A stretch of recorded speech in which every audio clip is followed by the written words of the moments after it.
criada na roça, na zona rural. Eu ajudava meu pai a tirar leite, vendia verdura na rua. Quando eu tinha 15 anos, meu pai foi assassinado. Você tá... A minha mãe, ela é deficiente visual, ela é cega de uma vista, enxerga 40% de outra. A gente não tinha banheiro. Quando eu era criança, meu sonho era ter um chuveiro quente e uma televisão, porque na minha casa não tinha energia elétrica. Minha casa era casa de pau a pique.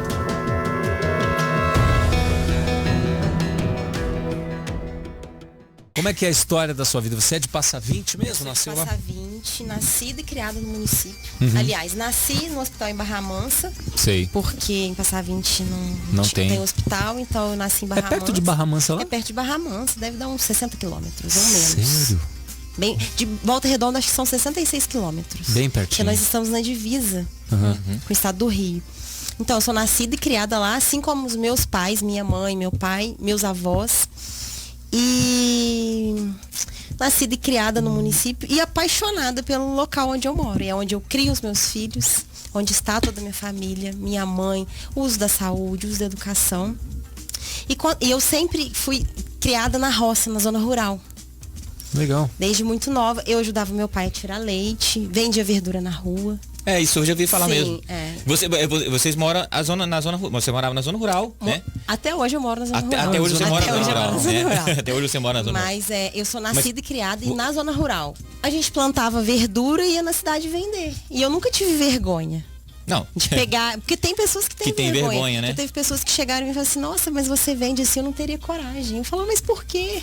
E eu sou de família muito humilde, muito simples. A minha mãe, ela é deficiente visual, ela é cega de uma vista, enxerga 40% de outra. Nossa. Então a gente já passou por muitas dificuldades.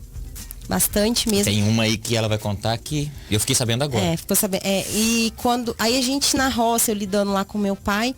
Quando eu tinha 15 anos, meu pai foi assassinado.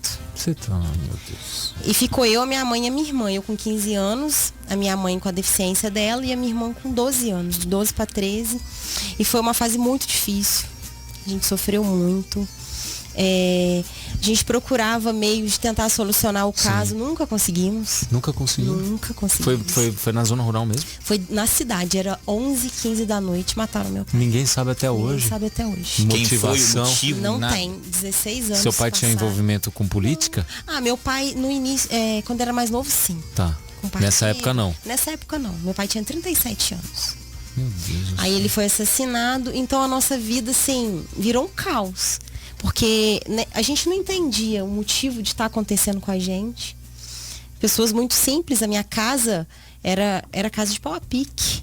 Eu lembro que quando nós construímos um outro cômodo, uma tia nossa ajudou a gente a construir. Mandar até um abraço, minha tia Sônia, ajudou a gente a construir um outro cômodo. Então a gente sofria muito, a gente não tinha banheiro. Quando eu era criança, o meu sonho era ter um chuveiro quente e uma televisão, porque na minha casa não tinha energia elétrica. Você já percebeu que quase todo mundo que vem aqui no programa tem essa história, né? Interessante. Porque a minha casa não tinha energia elétrica. Nós não tínhamos, era chão batido de terra. Só te cortar rapidinho para mandar um alô aqui pro Batista Machado. É o Batista Tô aqui. de Santana do Grambel. Futura. Passa-20, não vou falar, né? Mas o que ele tá propondo aí? Não pode falar? Não, vamos falar. Não. Opa! Ó, vê aí. Viu o que ele falou? Aqui, ó. Sim. Então, só que eu não posso falar isso, né? Sim, não. Tá, então. O Batista Machado, um abraço. Obrigada, Batista. E o Luiz França, tô ouvindo e assistindo pela TV aqui em São José dos Campos, Luiz Carlos. Que legal. Legal. Aí o Luiz Antônio da Silva Costa também falou aqui, né? Tal. E tem gente mandando coisas ali que você não quer que fale. Pessoas profetizando. Tem umas pessoas profetizando aí. As palavras têm poder, né? Eu falei isso com o Geraldo, que quem é Aica? Eu sozinho não sou ninguém. Eu preciso de pessoas que acreditem em mim, que me apoiem.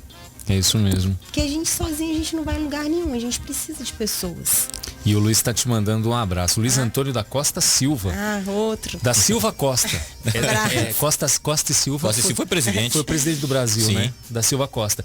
O nosso amigo Vitor Luthier, lá da sua Andrelândia, também está na nossa sintonia. Que bacana. E o nosso WhatsApp tá aqui, pessoal, 999700955. Então você da zona rural, aí essa tragédia aconteceu quando você tinha 15 anos. 15 anos. 3 mulheres para se reerguerem na vida. Você com 15?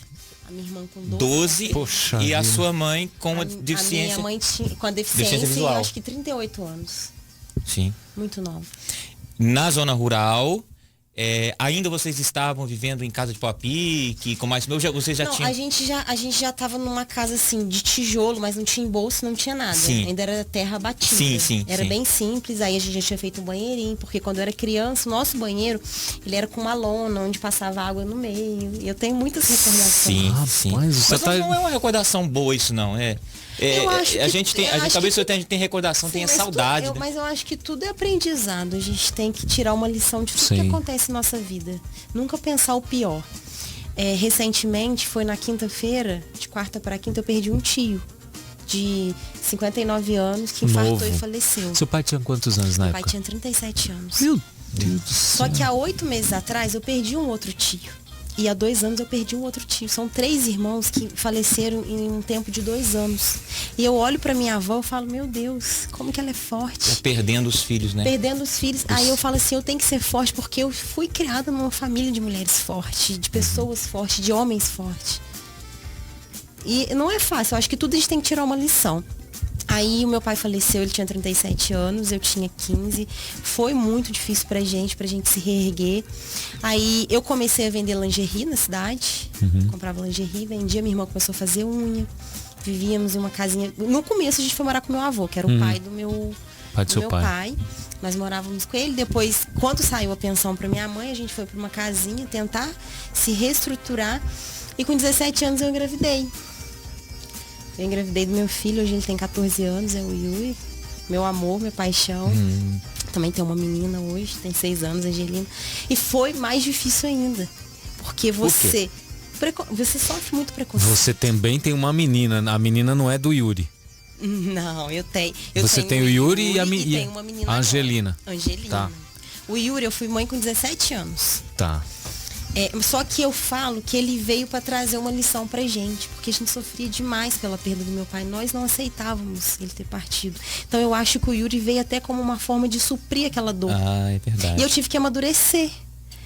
Eu tinha uma criança para eu criar. E eu falo também que eu não sou nada sem a minha mãe, sem a minha irmã, que sempre me deu muito apoio. Só uma pausa. Geraldo, você já sabia dessa história dela toda? Não. É isso, eu tô então, te falando, eu não tenho tanto contato com ela assim. É isso que eu quero. Pessoal, você que está nos assistindo no YouTube, você que está nos ouvindo no rádio, toda a sensação que eu tô tendo, o Geraldo tá tendo aqui, você tá tendo aí, ela é real. Porque eu só conversei com a Aika aqui embaixo uns 5, 10 minutos quando eu cheguei aqui, né?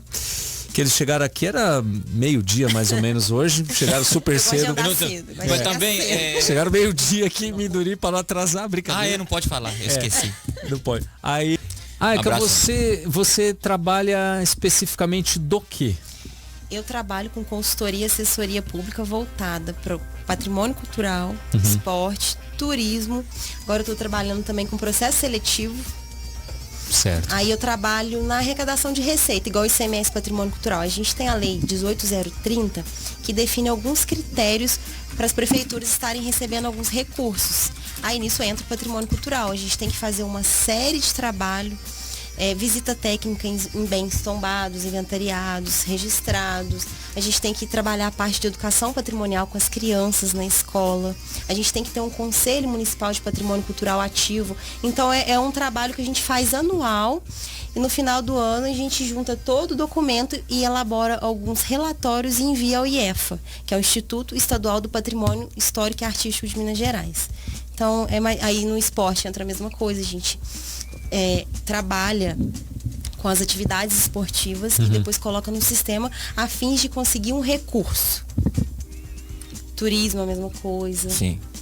E no caso, as pessoas até não estão acostumadas. Eu também trabalho de forma similar. Você atende vários municípios, né? Tem contratos em vários municípios, dando assessoria, auxiliando os administradores, prefeitos, secretários, para que eles consigam cumprir esses objetivos, né? E conseguir com isso aquela verba, aquele recurso, né? Que depende de ações que talvez sem a sua assessoria não existiriam. Não conseguiria. Muito bem. Até porque eu tenho a empresa ela é registrada no CAL, que é o Conselho de Arquitetura e Urbanismo. A gente tem tudo regular, tudo certo, para atender da melhor maneira possível. Sim.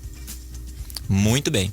E eu até ousaria perguntar quais são os municípios que você atende e já atendeu, né? Eu acredito que sejam bastante aqui, todos aqui na nossa região, como você faz atendimento presencial, né? Sim. Atualmente, pelo Circuito Montanhas Mágicas da Mantiqueira, a gente está com os municípios de Arantina, Passavinte, Liberdade, Carvalhos, Mindurim e Andrelândia. Muito bem.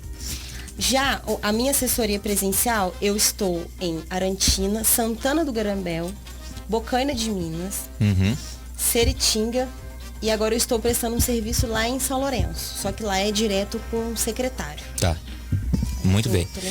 Então lá de cadastro. A assessoria, o serviço de assessoria, que é muito comum, tanto presencial como online, porque eu também trabalho com a outra área, atendo vários municípios. Eu atendo Cambuquira, imagina se eu estivesse aqui em Cambuquira, longe demais.